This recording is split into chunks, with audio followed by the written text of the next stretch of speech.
I can imagine that like 95% of your shows have been in Britain. I can imagine, maybe in your whole lifetime. I don't think the figure would be that high. I think I've circumnavigated the globe 9 times doing what I do. Really? So I'm not limited to the English-speaking world, but it always, you know, I got to admit that I wonder what people make of it.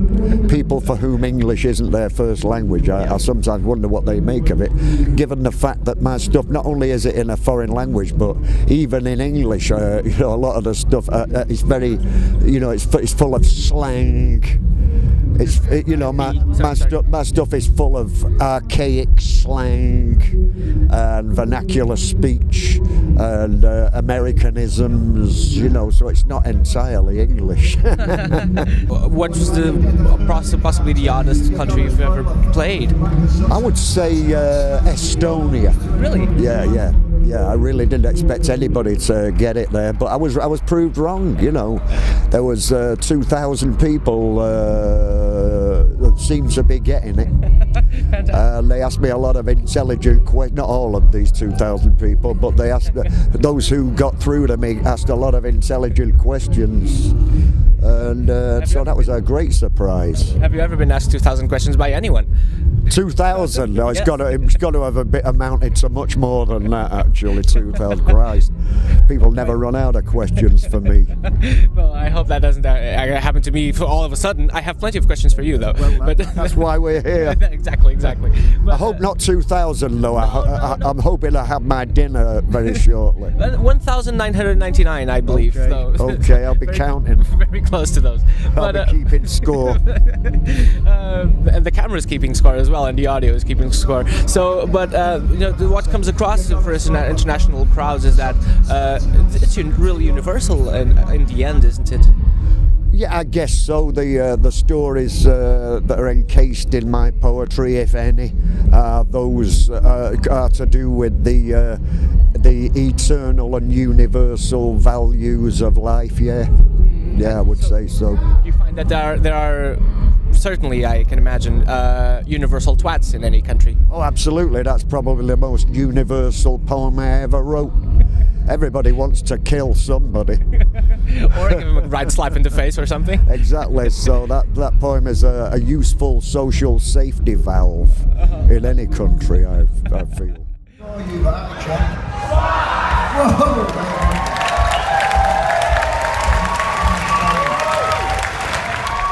Exactly, that's a safety valve. That's a curious expression. I totally can understand. You need to let some steam off anyways.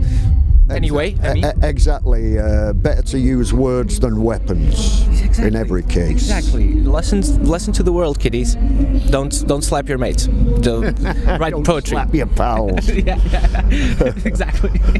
But you probably get this a lot now, and I'm not sure if I shouldn't be starting with this, but whatever. That because I Want to Be Yours has become such a like your staple, and because it was used by Alex Turner and quoted by Alex Turner and used on a sleeve of a single, I think, that they did, or the album or something, and that was the last track. It was the last track on the album AM in 2014, and that was the best-selling smash hit album worldwide by a long way that year.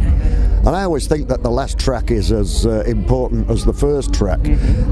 According to Phil Spector, who's out of circulation now, there's nothing he didn't know about making records, right?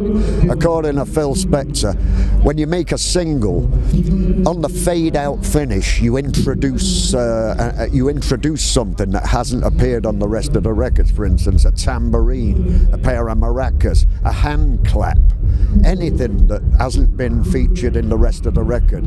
Reason? Because that will make you want to put that record on right from the beginning again. So if you apply that to an album, then that makes the final track every bit as important as the first track. So thank you very much, Mr. Alex Turner, who with his prodigious mezzo baritone converted a heartfelt Valentine poem written directly from my heart to my loved one. But by not doing very much, the genius of Alex Turner converted it into a power ballad. So I can't thank him enough for that. How you finish, since we're even as a performer, it's even more important how you finish than how you begin, right? Oh yeah, because that's what people remember. And it's funny I mentioned the Alex Turner thing because I was listening to re-listening to your stuff and to your material, and I was thinking, well, this is sometimes extremely specific in terms of some British things that possibly are only there for Britain, even though they're universal and we can get it.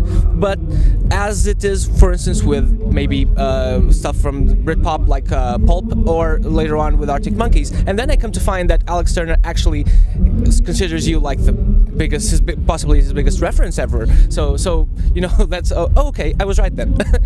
Yes. Well, Alex and his pals, the rest of the Arctic Monkeys, they were all school pals, school friends, and they were at school at the time when my poetry was on the GCSE curriculum. So it would actually, you could pass vital exams by having a knowledge of some of my stuff. So that's when he first came to read my poetry, and like a lot of school children of his generation, I was very popular with those people, and that's great. That's got me a whole new generation of fans. So now in England, there is no, it's pan-generational. There are people of 65 and over, and people of 16 and under who are very enamoured of my poetry. That's anti-subversive, isn't it? Like, you started off maybe against these institutions, and then they welcome you into 20 years in or something. It's very odd. Well, that's the historical perspective. We're talking about a phenomenon that's taken 30 years to reach that point. You see what I mean? So what was radical and trailblazing 30 years ago is reaches a kind of acceptance in a 35-year period. You know what I'm saying? Yes. So it has its particular voice and a very particular tone, though. What you're doing is not very common at all. Still. Oh, even now it's not. No. It was always. I think that is really. I don't think poetry per se will ever be a mass enthusiasm. Do you know what I mean? It's seen as a rarefied world of scholarship and lofty ideals. Even when it's made to be like the. I put a stop to that. Yeah, sure. I single-handedly ended that assumption. Slapping your mates again. Yes. There you go. Even when it's that is my great contribution to poetry. I certainly democratized it in England, anyway. Fantastic. And what you find? Actually, one thing I want to mention, because I've been re-watching this series from the early '80s called The Young Ones, which I grew up on, and it had very leftist politics undertones. Not undertones, actually overtones, really. But with Rick Mayall and with late Rick Mayall and Alexei Sayle and Rick Mayall's character in that was, although he would never have admitted it, and none of them would. Every artist likes to foster the illusion that they come straight out of nowhere. But of course, this never happens. And that whole character of Rick Mayall's anarchist poet was obviously based on me. Without, That's where I was going to ask, and there you go. Exactly. Because I thought, like, if you don't agree, take me to court. Take me to court. Sue me if you don't agree. Because obviously, like in the late 70s, how many people's poets were there? Nobody. No one. It was you. You and fake Rick Mail who wanted to listen to Cliff Richard. Did you like Cliff Richard? I like Cliff Richard in between the years 1958 to 1960. Yeah, I thought Cliff Richard was a very credible rock and roller back then in England. Anyway, you know, there were really the three top guys, or the four top guys then would have been Cliff, Tommy Steele, Billy Fury, who's my personal favourite, and Marty Wilde. Because I found out recently through a YouTube video with on Amoeba Records that most of your record choices are really old school rock and roll. So that's what you really like to listen to. My net is really wide, you know. I mean, you talk about my sixth music. What's in my bag? I got that one I did in Los Angeles at Amoeba Records. That was a great afternoon. But I do a little bit of DJing on BBC Six Music, which goes out on all digital media, and occasionally I do that show standing in for Jarvis Cocker. Fantastic. So if Jarvis is out on the road anywhere, you know, I take over his show. It's either me or Iggy Pop that takes over his show, and both Iggy and I have very similar playlists. You know, we cover a hell of a lot of ground. You know, I play a lot of soul music, you know, surf, even Sinatra and Peggy Lee and Ray Charles, things like that. You know, I like all kind of popular music. Fantastic, and that's a bunch of legends in itself. Like that group of the three people. I mean, the only compulsory artist I have when I do it is I have the Elvis, the compulsory Elvis number, and because it goes out on Sunday, I have the Sabbath special, which is usually somebody like, you know, Sam Cooke and the Soul Stirrers, you know, the $1 Million Quartet, the Dixie Hummingbirds, you know, some kind of upful kind of Christian sort of thing, you know, the Louvin Brothers, Bill Monroe. So those are my two touchstones that don't vary on my Six Music show: the compulsory Elvis track and the Sabbath special. Fantastic. After that, anything goes, you know, and anything within reason. You know, a lot of soul music, surf. The Ramones usually get a look in. My favourite band ever. Oh, fantastic. And what's your favourite Elvis thing? Christ! It's the '66 one, the special he did. To me, is like a mind blowing. Oh, that's sensational because it is such a remarkable comeback. But to people like to fanatics like me, he never went away. You know. Yeah. So I love his early. I like all periods of Elvis. I love the stuff. I love his Vegas period. You know, the Suspicious Minds, Burning Love. You know, but. Favourite Elvis tune, that's just impossible. He just covered all bases. It's true. I would like to ask you, because we're running a little bit short on time, but now would it be what do you find to be subversive about in what about this do you find the need to be subversive in the current England or the world, really? In a way, it was never my intention to be subversive or that political in any way. You know, it really wasn't a sort of plan. I just thought that somebody like me writing poetry at the time, somebody like me writing and reciting poetry at all was real unusual. You know, so don't confuse the unusual with subversive. You know, I really didn't. I don't think poetry can actually change.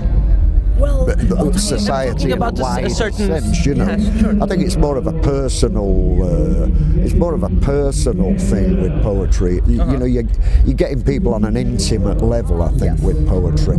So if you leave it kind of wide open, and I couldn't explain my style at all. I don't really think about it that much. Otherwise, it's a common superstition with any artist that if you analyse what you do too much, then you become kind of a parody of yourself. You know, there's a great danger of this.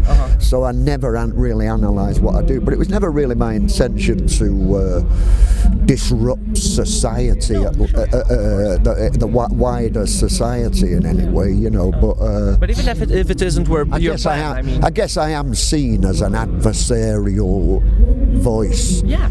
In society. Plus, that's how you evolve as a society, I believe. You need to have those. Yeah, you got to have that. You got to have that. Pure to institution, really. But at the same time, you got to make people happy, and you know, it can't be like a sermon or something like that. My main concern is that people should be enjoying it on some level, you know. Plus, you're doing your live act is a mix between performance poetry and stand-up, which is again unusual on its own. I've always done a few gags with it, you know, because of the where I started when I started reciting my poetry in the UK. It was before the punk rock thing, and I was working with a lot of old school comics in what they call the Northern Club Circuit, the working men's clubs. And who was that? Who did you play with? A lot of local comedians that have since had a terrible press. Bernard Manning, Jerry Harris, Al Showman, people like that, you know. And I'm a big comedy buff. I don't know. I will look into that. Oh, they're real old school. These are real old school guys, you know, real blue collar humor. Yeah. Okay. I love some. It's not so much blue collar humor, but I love Vic Reeves and Bob Mortimer, for instance. Yeah, they're good. They're blue collar. They're from the north of England. Yeah, sure. I love them. They're really. You couldn't. I think they're amazing. Good. Thanks for bringing them up. Yeah, I love Vic Reeves. Because when you mentioned blue collar comedians from the north, those I guess are my favorites in that zone, at least. And yet they have a very surrealistic edge to them. You know. Yeah. Because Vic is a fine arts student, so he's an artist, so he actually builds all those things up. Actually, you know, the word surreal crops up a lot. It's crawled into everyday language now. But Vic is one of the few people that understands, from an artist's point of view, the true meaning of surrealism. I feel. True. One last question I need to address, because this goes for a show called Made of Things, which is based on the assumption that you are doing what you're doing because you read or listened to or saw a movie or something that happened in your life that made you want to do this forever, really. So because it takes some effort to do this. Did you have that moment, and what was it? Well, I was just generally, I was a great reader when I was a child, on account of, although I didn't go to school much, but what I did come away with was hyperliteracy. I had tuberculosis as a child, which kept me off school a lot, but it meant that I spent a lot of time alone indoors, so I read a hell of a lot when I was young. And so, you know, literacy to me has always been paramount in my life. Did you have a book that clicked, or an author that clicked? Yeah, well, I was always fond of poetry, and particularly the poetry of, in English, Sir John Betjeman, and I particularly loved the poetry of, in translation, of Charles Baudelaire. Okay, so Baudelaire's your guy? Yeah, he's my guy. Thank you so much. Thank you so much for your time. Thank you very much. It was lovely. Thank you. And I hope to see you again soon sometime. I hope it goes over here. And do you enjoy Portugal? Have you been enjoying Portugal, actually? I'm only here for one full day, but so far it's been fabulous. Yes, thank you. Thank you.